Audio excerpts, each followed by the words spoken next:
байцгаана уу? Нараа эмчин байна.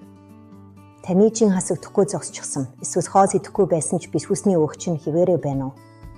Энэ нь таны бие өөхөө шатах горонд шивчиж чадахгүй байгаагийн шинж юм. Өнөөдөр би та бүхэнд эмч хүний хувьд кетоз буюу бие хэрхэн мөөх шатах машин босгох тасаарх бодит зааварчилгаагүй. Кетоз гэдэг нь бие махбод имерх гаргаж авахын тулд сахар биш харин өөрт байгаа өөхөө задагч ихсийг хийсдэг. Үүний тулд бид нүүрс усаа маш бага түвшинд барих шаардлагатай. Ингэснээр бидний цусан дахь инсулин даавар амарч өөх хасах нийтдэг юм.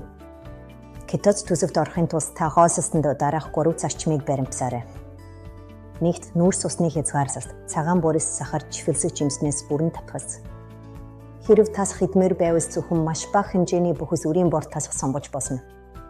Хоёрт вор ба ирүүс өөх тас, хоосныхоо дийсэн хэсгийг чансан мах, өндөг загас, шар тас зэрэг ирүүс өөх тас ургаас бүрдүүл.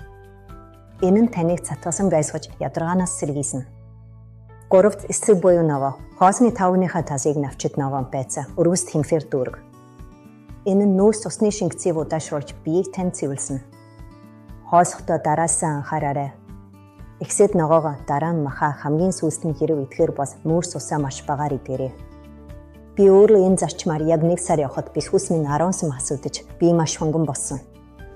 Кетоз бас зүгээр нийтэлсэн биш харин эсийн түвшинд эрүүлжих процесс юм. Харин дараагийн дугаараар би та бүхэнд хевсидэрээ хурдан газыг босгоход маш их туслах нэгэн ноц дасгалыг зааж өгөх болно.